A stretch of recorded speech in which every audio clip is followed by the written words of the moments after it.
Well, today we're going to look back on a Yahoo Finance report that was out recently and some of the key financial habits of upper class retirees. What we're talking about is people who've done a really good job saving. And the keys might not be exactly what you expect. We welcome you to Retire Colorado. Along with Alicia and Josh Lewis, I'm Bruce Steinbrock. Alicia is president and financial professional, and Josh, financial analyst with the Lehman Lewis Financial Group. Reach out to Lehman Lewis, 970-446-1234. Alicia, Josh, good morning. Well, good morning. Good morning. Great to be with you guys. So looking at this Yahoo Finance report, and the first thing that jumped out to me was that those who have done a really good job saving for retirement, they think a little differently than others. And Alicia, why do you think that is? Well, I think it's because it's top of mind for them. And they've really focused in on planning ahead and being really intentional. That's one thing that we see. We want to make sure that it is always top of mind because success doesn't come by accident, and there's a lot of planning involved for sure. Oh yeah, planning is really key. And something else, Josh, as we look through this, and it goes, it talks about habits of these folks. Now, the article mentions that wealthier retirees manage their lifetime tax bill, and taxes are one of those things that I think people, they think about in their work life just once a year. But in retirement, we have to think about them differently. So when we say lifetime tax bill, what do we exactly mean? Yeah. So when you kind of think about it, right, and you hit the nail on the head with this, where a lot of people look at taxes as kind of this obligation come March, April, and it's a thorn in their side and it's something they got to deal with so they can sort of move on to the next thing. But when you're accumulating assets and you have a substantial net worth, taxes are kind of front of mind, right? I think that's kind of the biggest asset depleter for a lot of people who are wealthy. If you're not planning for taxes are planning for you, right? And so if you're not really addressing that on where your income's coming from, how you're basically growing your assets, where things might be, in a tax deferred sort of fashion, you want to look at all of those things kind of with deadlines sort of tied to those or associated with them, and look at, okay, how are we managing this not only, until next April, which is important to a degree, but what are we doing over the next maybe 5 years, 10 years, 20 years?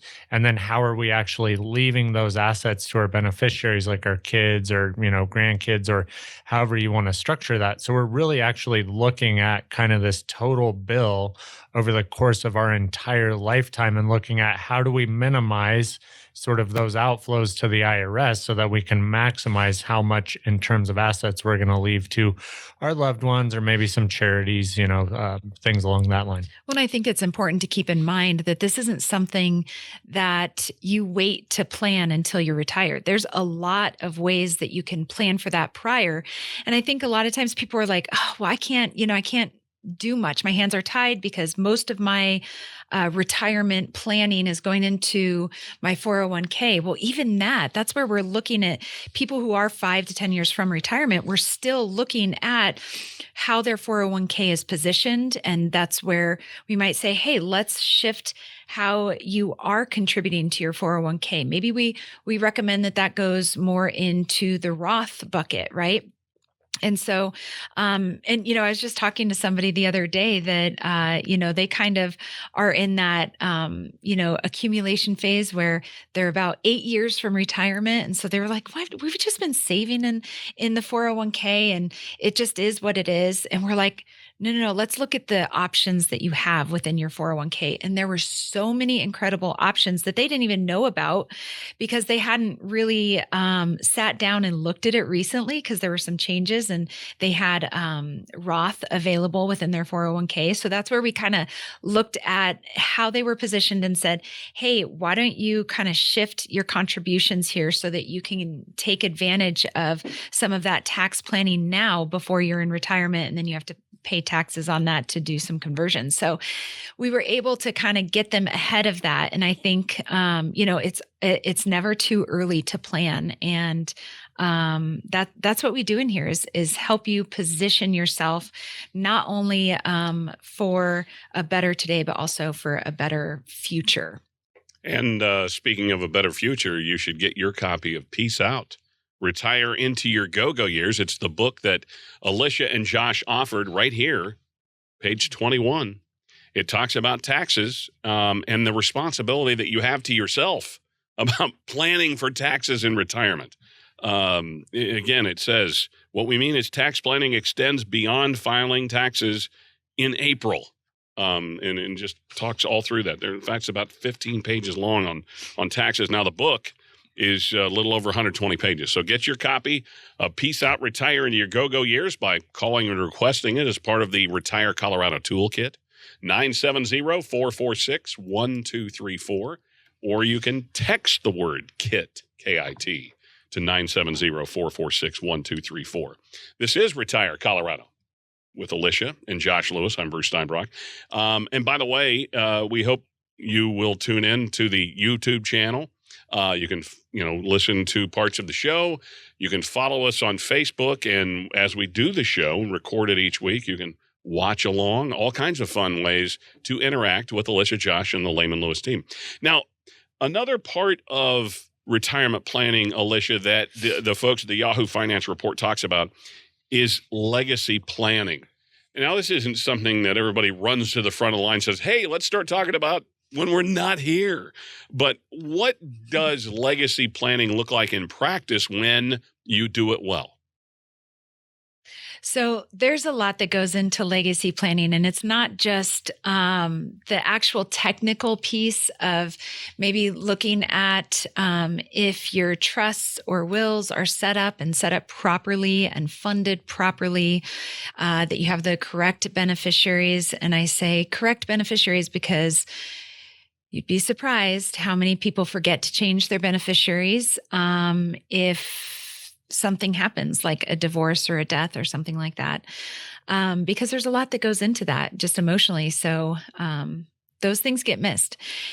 But it's also looking at where you're at from the heart aspect, right? Of how do you want this to be passed down? It's not just the piece of, oh, I want so-and-so to get this. It's also really matching up to you deciding where that money goes and not the IRS. We would just love to get the IRS out of that, and you choose exactly where your money is going. And that takes planning. And so again, it kind of wraps back into that tax piece and that the tax strategies, but it certainly has a lot to do with, the gifting and making sure that kind of the legal stuff is taken care of and spelled out how you want it to be. And it is one of those things where sometimes it's an uncomfortable conversation. Look, we've done it too. Obviously, we practice what we preach. And it's never a conversation that I'm like, this is fun to have. No, I actually hate talking about the idea of, man, what happens when, because it's not if I die, it's when I die, whether that's earlier in life than I want it to be, or if I live to my age that I'm shooting for, which is 101. So it really boils down to having those hard conversations and then making sure that it's documented properly. And that takes a minute. And the other thing too is understanding that things change within that. So yes, it feels good to have it done. But just like retirement planning, it's not like, oh, checked off my list. That's done forever. I can put this to bed. This is a living, breathing document, a living, breathing plan. So we want to make sure that it's consistently updated. And this is why we really do work in partnership with your estate planning attorney, if you have one. If you don't have one, then we will hook you up with one. We work with a couple that we really, really trust and like. And, and the reason why we work with a couple is because there's different people who have different specialties, some who work with really complicated cases and some that, it's more simple. So, but it's important that all of those things are meshing well with your retirement plan and keeping up to date. And again, that's where we really like to work with not only you, but your professional as a team on your behalf. All right, you laid the loaf of bread at the 50-yard line. Why 101? Why not 105? Why 101? Yeah. 1 year for every Dalmatian. Oh, is that? Oh. You said you wanted to live to 100. Oh my gosh. Yeah. I don't know. 105 just seems a little too old. 101, it's like I broke through 100, right? That just feels awesome. If I was going to go too old, I'd probably go 111 if I wanted to be too old. Come on, Moses. Let's go. Let's just keep living on. I know. So we're talking about this Yahoo Finance report that was put out about folks who'd really done a great job saving. And Josh, maintaining confidence is key. And I think, again, that's what those who have resources, they want to make sure they protect it. They want to make sure it goes where it goes. And they also don't think of the market as this thing that they play, this game. They use it to their advantage. Is that fair? Yeah, no, absolutely. I think once you've accumulated assets, you look at kind of different constructs. And the market, is a long-term vehicle for a lot of people. I think, sometimes people might view it as, I can just make this one trade, and they look at it in such a short-term period that a lot of times they end up sort of being to their own detriment, where I think a lot of folks maybe who invest, and have proper asset location, right? Diversification is important, but you want certain assets in certain tax classifications.